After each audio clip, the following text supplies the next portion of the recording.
Welcome. We're going to take it in turns, Michelle and I, in terms of going through how do I work productively with an autistic employee in the workplace. Now, the first thing we're going to focus on are the strengths and abilities associated with autism. Very detail orientated, with meticulous qualities and perfection. In probably medieval Europe, the person was a craftsman in terms of making watches and jewelry to a perfection. Can still show a detail orientated today in, for example, information technology. Pattern recognition, that is noticing a sequence, a pattern, a system, very good at identifying that, but also when that pattern breaks and errors. So if you want somebody who's involved with quality control, they're the person to have. Repetition, there's a high tolerance for repetitive tasks. In other words, not daunted by the routine and consistency of the day. In fact, enjoying the fact that it is routine and I know what I'm going to do. I know the sequence of the day, and I'm not looking for spontaneity or variety. I want predictability and certainty. Concentration, the ability to concentrate for long periods, is quite remarkable. But also innovative thinking. If we have the phrase to think outside the box, those with autism say, what box? And their way of solving a problem, you say, how did you do that? And they've got an answer that nobody else thought of. They visualized it, or they just came up with something spontaneously. And they can't explain how they did it, but they are incredibly valuable in solving problems that others can't solve. Now, other strengths and abilities are systems analysis, very conscientious, honest, and loyal. They can be some of the most loyal individuals for the company. Once they have become attached to a particular organization and team and line manager, then they're not necessarily going to be eagerly awaiting a career change. They enjoy being with a stable, enjoyable environment. Technical ability, strong sense of social justice, and compassionate and emotional empathy. We tend to think of autism in information technology. It is a wonderful characteristic in the caring professions too. Medicine, nursing, psychology, teaching in particular. Now, there can be a challenge, especially triggers for stress and anxiety. And that can be the workload. Sometimes when they're good, the intention is, well, I'll give them more and more and more until they break. But those with autism may not show signs that it's too much, and they may be very appeasing and say, yes, that's fine, without realizing in an assertive way, no, I can't do any more. Deadlines can cause anxiety, limited understanding of the qualities and difficulties in the workplace for someone with autism. And that means that the workforce, that is colleagues, juniors and senior members of staff, need to know about the strengths and weaknesses to make sure that that person is using their skills to their best of their ability. And there's also the complex social dynamics and expectations, and this is something that people tend to do. It's the unwritten rules, it's the look, it's the social dynamics of who likes who and who doesn't, and all those sorts of things that are so obvious to everyone else that those two really hate each other. But the person with autism, really? I didn't know that. I hadn't noticed it. And people say, but it's obvious. No, not obvious to everyone. Also, triggers for stress and anxiety can be new role requirements. Sometimes the person is so good, they can be promoted to a level of responsibility that may be beyond their confidence, especially with interpersonal skills. So new roles and requirements, we're going to change the job specifications. Maybe that they can do that, but they need a lot of preparation and feedback as to how well they're doing in the new situation. Now, the person with autism is by definition different. And when we ask kids engaged in bullying and teasing, who do you target? Someone who's different. So they've probably been bullied and teased throughout most of their school career. And that doesn't end when they go into employment. And sometimes this brings back ghosts of the past. They are easily scapegoated, targeted, teased, malicious, gossip, all those sorts of things. So please be aware for human relationships in your organization of their vulnerability to bullying and teasing. They are an obvious and easy target.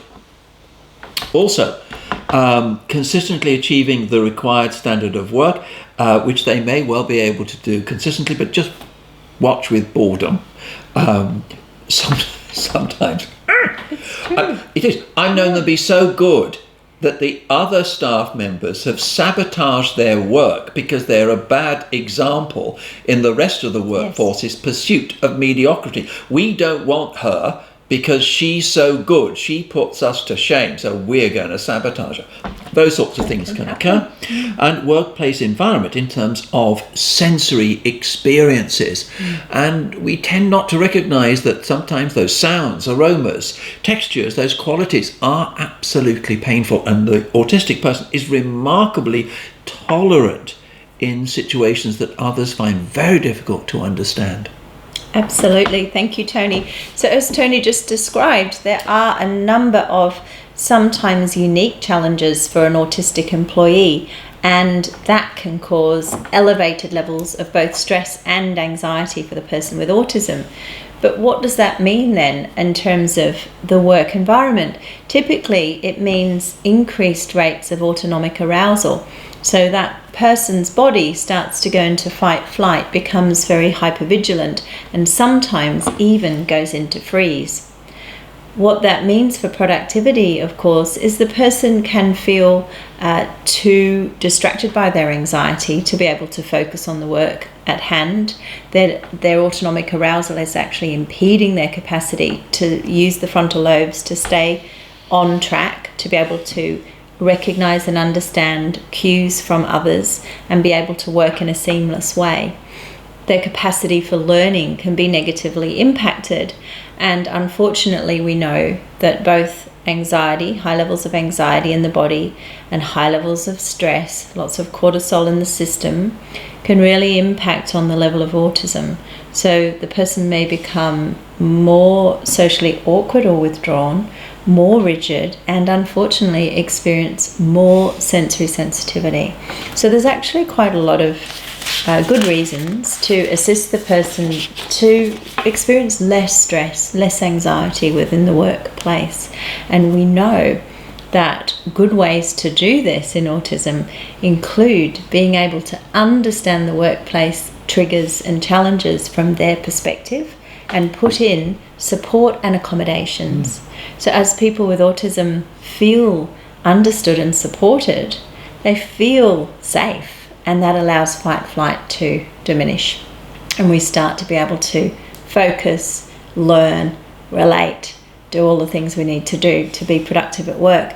So let's go through some of the accommodations we've found to be helpful for stress and anxiety for our autistic employees. One of the things we encourage you to do as a manager or employer is to, of course, sensitively with the person, identify any potential causes for stress and anxiety at work. We don't necessarily know exactly what they are. Tony has described some common ones which will help guide conversation. Certainly in our program Autism Working, of which this is a segment, the person will be going through that program to understand what the causes of their stress and anxiety are. So utilizing this management training series with the program itself for autistic employees will be a good match to start to understand the profile a little bit better, to know the triggers for that person. If you're going to do this, we encourage you to do it one-on-one. It's very difficult for a person who has social challenges to manage the dynamics of a group. Far easier to just cope with one person at a time. Yeah, the phrase is two's company, three's a crowd. Three's a crowd, yeah, definitely. And asking one-on-one, what is causing the problem? What are the issues here? You can use the list we just went through as a guide for understanding the triggers, and you can also ask for the person's personal employment plan to go through them. And we specifically designed that to resolve this problem. Yeah. Each person with autism is unique. And they will have their own sensory profile, organisational difficulties and so on. And the personal employment plan has very clearly the challenges and strategies for that individual. It's a crucial part of our programme and is essential in many ways for successful employment. It will really help. So some of the strategies that we've gone through in Autism Working for the autistic employee include, for example, using sports technology to assist the person to manage their autonomic arousal that comes in with anxiety at work. So as you know, if you have one, it's quite easy to check on a regular basis through the day, how's my heart rate? How am I going here? Now this may seem odd. Why don't we just ask the person how they feel? Unfortunately, commonly in autism, they can't tell us. So the person is less likely to be able to go inside, read the signals of increased heart rate, galvanic skin response, muscle tension, butterflies in the stomach, etc., that come in with anxiety. They're less likely to notice that they're going on. So we do find that sometimes when this is an issue, a Fitbit, a Garmin, whatever device you wish for the wrist to read the heart rate can be hugely helpful to know. My heart rate's racing. I'm at 110 going up. I need to take a step back. And this is where in the program we've included things like use of progressive muscle relaxation, using a body awareness exercise, sense awareness to start to calm down, to come into the present moment and leave behind all of the anxious thoughts that are probably ramping up the autonomic arousal. And all these strategies improve work performance. That's what they're for, to improve, not only keep that person employed, but ensure that their performance is what's required. We want our guys thriving with you and for them and for you.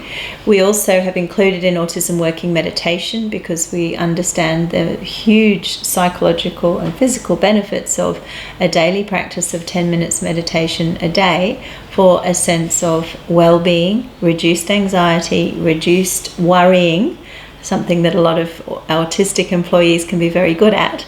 And this will really support the person to be present, for their mind to be working the best it can be for learning and working well.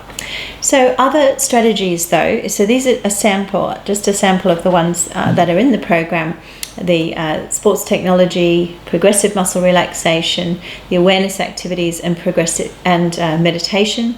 But in addition to that, we know that certain accommodations at work help as well. And one of those is to provide a quiet sanctuary to allow the person a space for a true break. For many on the autism spectrum, the lunchroom, tea room, social gathering place, the water cooler is not the place for rejuvenation and relaxation. That's going to absolutely increase the autonomic arousal and the overwhelm. So what we're trying to do here is assist the person to feel absolutely okay about not being social at work for some of the time, that they can retreat, they can have a true break, and they're not going to be interrupted, and they're going to be able to perhaps they could meditate, they could listen to a favorite piece of music, read a favorite book, look at the clouds and the sky and the trees. Often many on the autism spectrum are really soothed by nature. But whatever it is, it's very individual for the person. We encourage you to have a chat with them about what would be helpful for the break. If it's not going to be social, let's do something else. There's so many other options. Another one that's huge in autism is self-doubt. There can be second-guessing themselves a lot. And so we find, particularly at the start of the working placement, to provide a lot of direct positive feedback about what's going well. And if possible, initially at least, to make it errorless learning, to actually provide, to notice all of the things that are going well and to describe them and to say how that's helpful, to provide validation for good work, to be specific and direct in that feedback, rather than going into a list of changes that need to be made. Criticism, even constructive criticism at the very start, can be a cause of too much stress and anxiety, it triggers the self-doubt to the point that could then actually impede work performance. Certainly over time the person will need to know how to correct anything that isn't going well, but when this occurs, we suggest to give the person probably 3 or 4 pieces of feedback that speak to the positive, the things that are going well, before putting in what is not going well, and then ending on a positive. So we sandwich that information in with the positives. Another very important pointer, accommodation, if you like, for stress and anxiety and autism is to give preparation for change that's coming up in any of their routines, so that their expectations can be set to an appropriate level. We do understand it's not always possible to give advance notice, but I can't tell you how many times I've worked with autistic employees where their work placement had to be stopped for stress leave or ended entirely because of unexpected changes to their work environment, including things like an entire relocation to another office, for example, to work, or a completely new system on the computer that person is now working in, but not enough preparation to manage that change. The advance notice and preparation goes such a long way to allow that person to accommodate the change and still thrive at work. So if you can, doing it on a calendar with visuals so that they're aware. Often our autistic employees think in pictures. About 50% are visualizers rather than verbalizers. So to show them on the schedule that these changes are coming up, to show them photographs of new staff that are coming in or manuals of new information, telling them where to go to get the information. Many of our autistic employees sort out their anxiety and their stress by getting information, by becoming an expert on the topic.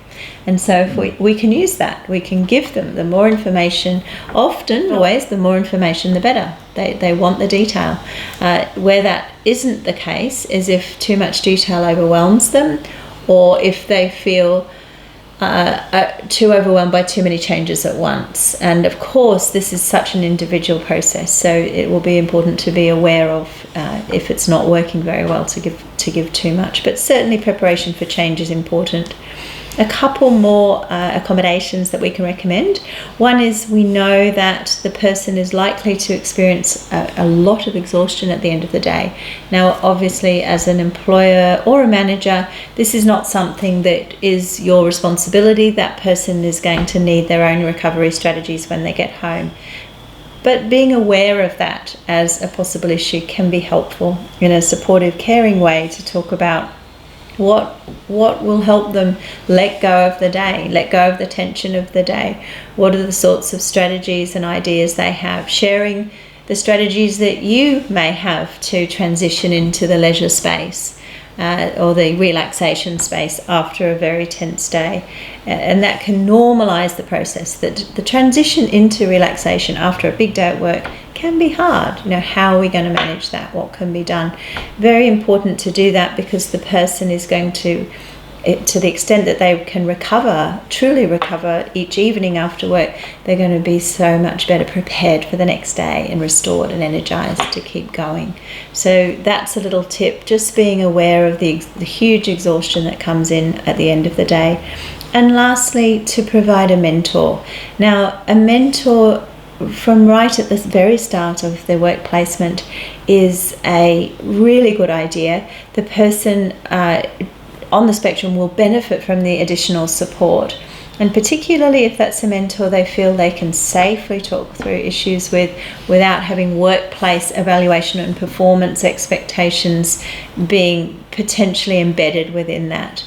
So this is a place the person can truly say what they think and what they mean. In other words, a vent that's not going to lead to any bad consequences can be really helpful. So they feel understood and supported at work. Of course, the mentor can then assist them to use their personal employment plan through Autism Working to overcome some of the strategies and to find some good solutions. But that mentor, not only as a sounding board, as someone for guidance around strategies, is so important to assist them to understand the workplace context, how things are done, not just the the rules, but the sort of social rules. What's the culture? How do they interact with people here? What are the do's and don'ts of that culture is so important. I realise as we talk about this, Yes. you have perfectly described my grandfather. He worked in an engineering company in Birmingham on a lathe and various other things in what was called the tool room. But he was the mentor for the new apprentices coming in. And he told them all those sorts of things. He knew they were talented, but gave them the reassurance, the guidance, how to talk to the boss, what to say and what not to say, and all the protocol and all those sorts of things. And the company employed him until his mid-70s because he was such a good mentor. They knew, give him to Will, and Will look after him, support him, and so on. So he did that. And I'm realising how good that was. And how important to so many people. Yes, he was. So supportive. He was a mentor to me too. Okay, now. Lovely grandfather. Yeah, there are people in the workforce who have that ability. My grandfather was never trained in autism, but many of the apprentices in the engineering world were autistic, and he just got it. So you'll probably be able to identify someone in the workforce who's not been trained in autism, but they just seem to understand and can explain it for the autistic mind. Now, there's a part of autism we know very little about. It's part of the diagnostic criteria, and it can be a major problem for those with autism. And that is a different sensory profile. Now, the most common is sounds. And it's important to recognize that certain sounds, sharp, unexpected noises of a particular pitch, such as vacuum cleaners or refrigerators and so on, or hand dryers in particular, are unbearable. The person wants to cover their ears and find, I can't concentrate, just it's got to go. So it's finding out, and we do this on the course, what are your sensory sensitivities and what accommodations can be made. Sometimes it's light intensity. Bright lights, fluorescent lights that seem to flicker. It can also be smells in industrial settings that can be various aromas, but also an aversion to people's perfume and deodorants and things like that can be. And cleaning products. And cleaning products too. It can be tactile experiences if they have to wear a uniform or protective equipment in hospital settings, for example.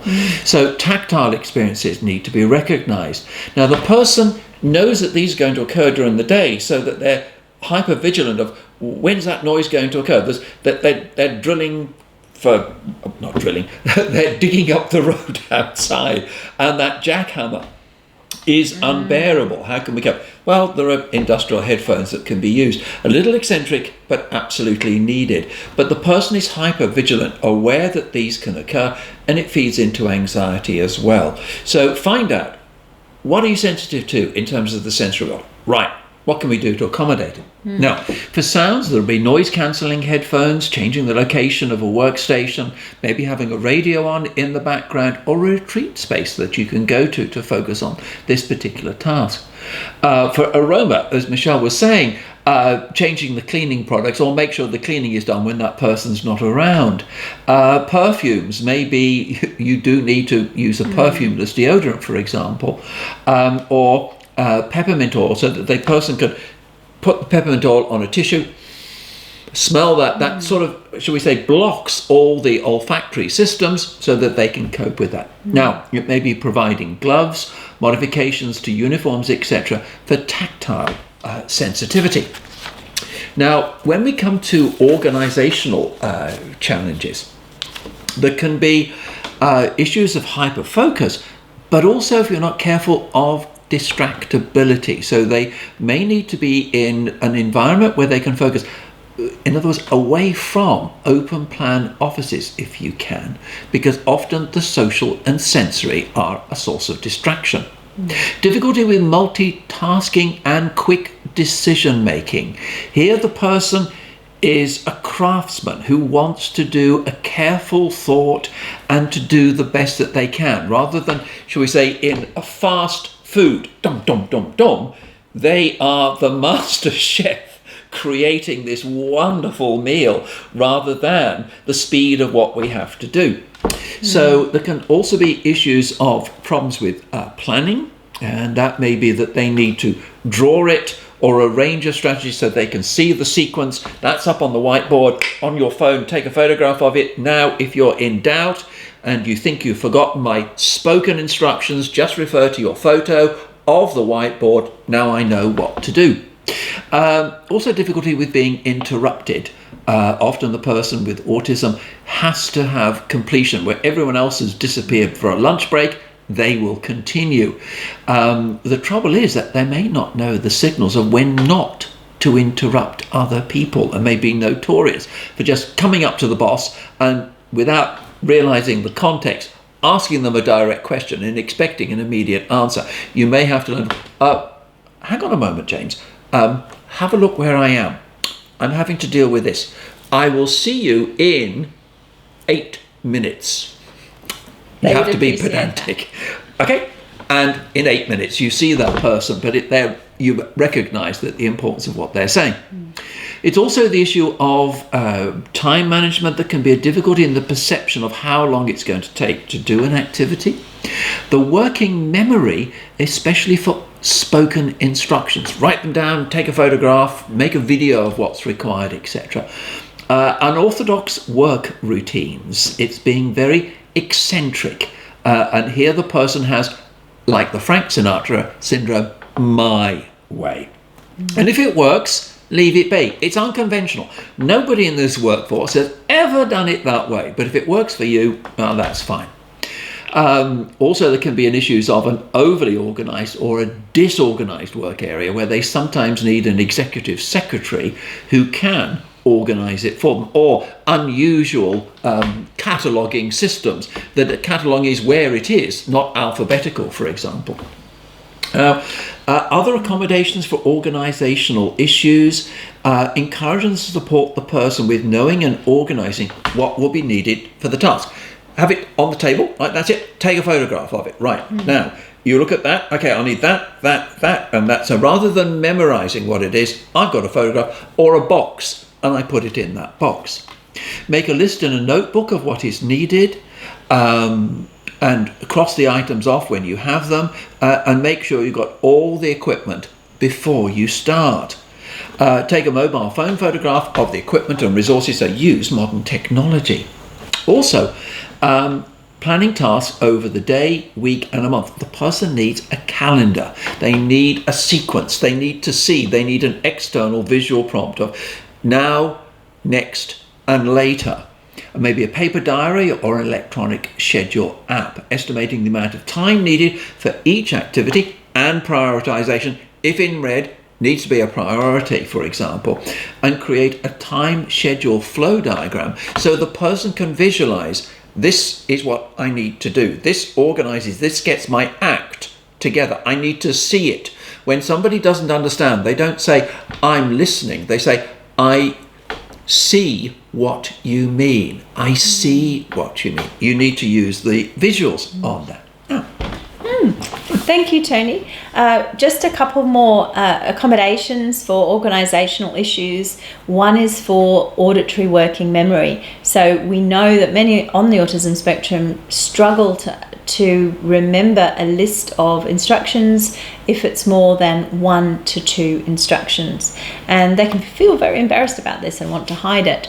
But it is difficult. So what we suggest as ways around this issue, if it's coming up for your autistic employee, is to be able to be flexible in the delivery of instructions. And I think, one of the easiest is actually to use a mobile phone to be able to make an audio recording of an instructional set where there may be a number of steps.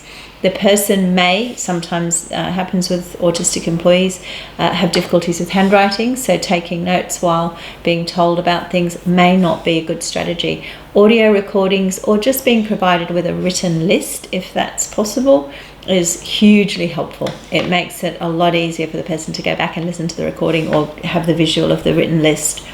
When giving instructions, it's also very important to make the priorities clear, because the way the person prioritizes may not be the intuitive way for you, for the employer, for the manager. It may be, as Tony was alluding to earlier, that idiosyncratic way of problem solving and managing work routines. makes perfect sense in the mind of the autistic employee and not to others in the company, perhaps. There are good memory strategies, and it could be helpful for some to learn some of these. For example, use of mnemonics, visualization are very powerful memory tools. So some autistic employees may really benefit from going on a professional development course that just teaches some of these visual skills. There's some good ones on the internet, so visual memory skills can be really helpful. We know that our guys do better if there's going to be any change in terms of the job expectations, the specifications of what they need to do, or a priority change, they will need that advance notice, and they will need to know of any additional tasks that they need to do as a result of these changes. And so really trying to make the communication as clear and direct and positively stated as possible.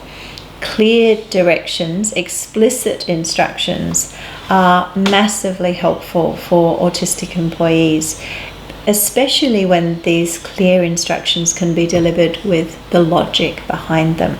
So our guys, autistic employees, tend to be very logical thinkers, and they need direct, clear instruction. They're not necessarily going to interpret implied meanings or indirect messages. Subtle hints won't cut the mustard, as they say. Won't be helpful. We need you have to be careful, because if somebody's autistic, what do you mean cut the mustard? mustard? We don't make mustard here. Why are you saying that weird terminology? How do you cut mustard? Such an unusual and then they dwell on it and ruminate on it for hours. And it won't help with clear communication. So I've just given a wonderful example of what not to do. And I was trying so hard to be clear. Yeah, I know. So mistakes will occur. But then you can say, Mistakes sorry, it's a figure of speech. It's a figure of speech. Don't worry about it. This is what we mean. We're not handing out Clear mustard for you to cut. And logic for the change. Yeah. Exactly. Consider as well how to minimize detail. If they're distracted by the details, is there a way to assist the person to actually just really be focused on exactly what you want them to be focused on at that time? Emails, for example, can be hugely distracting. What are the most important emails? Which senders are the most important? Is there a way to assist the person to manage the complexity of that email stream that comes in? Sometimes we've also quite effectively used a mobile phone again with an app that allows an intermittent bell to assist the person to refocus. So when they hear that sound, it's a signal to come back to the task at hand. May be a good reminder, because autism is essentially at base a different neurology, and one of the areas that's really affected is the frontal lobes behind the forehead that sit here. Sometimes when those problems happen, it's really just about a different frontal lobe functioning. The person is not trying to be lazy, distractible, dreamy, but their attention wanders nevertheless. So it's about how do we support that neurology to really stay on track. Regular breaks can be important for concentration, drinking water, eating nutritious food, ensuring the person is cycling themselves well through the day with good self-care if attention is an issue. And lastly, a huge topic in autism, coping with mistakes. So as we've talked about earlier, one of the strengths in autism can be this meticulous attention to detail, this perfectionism. This is a wonderful attribute, but also a double-edged sword, in that it can cause the person enormous stress if they feel that they're not going to complete the task to 100% of their ability. Sometimes it can be helpful to remind the person that a job completed is more important than 100% perfect. Sometimes just saying that to the person, that what's really important is that this is done, not that it's done to 100%. I'm happy with 50%. If that is in fact a possibility, I know sometimes tasks have to be done with 100% accuracy too, and that could suit the person perfectly.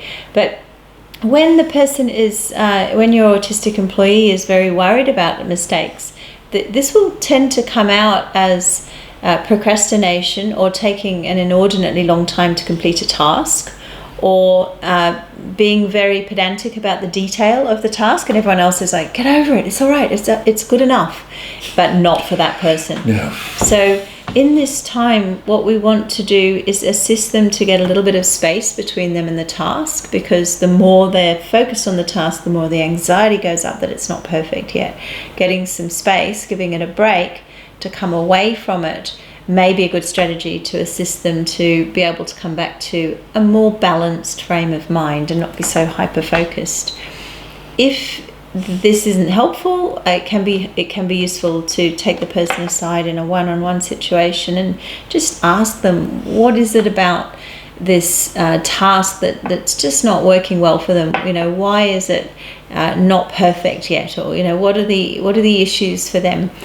If it comes up that a real issue is they're concerned about the 100%, it has to be perfect, just perhaps reframing that, that sometimes leaving it as it is actually going to be very helpful. Mistakes may be discovered, and that's okay. They can be dealt with further down the track. So some reassurance around whatever the concern is can be hugely helpful for the person once they've identified exactly what is really troubling them about this. But it's important to emphasize here that the perfectionism and the desire to do it beautifully and perfectly is not about trying to be oppositional, defiant, antagonistic, or obstructive. It's often just the way the person is. That's how their mind works. And as I said, it's a double-edged sword. There's some good elements to this. Indeed, and in a workforce, those qualities can be needed. Totally, we need them. So that brings us to the end of our segment here, and we hope this is useful to you in terms of how to work productively with your autistic employee.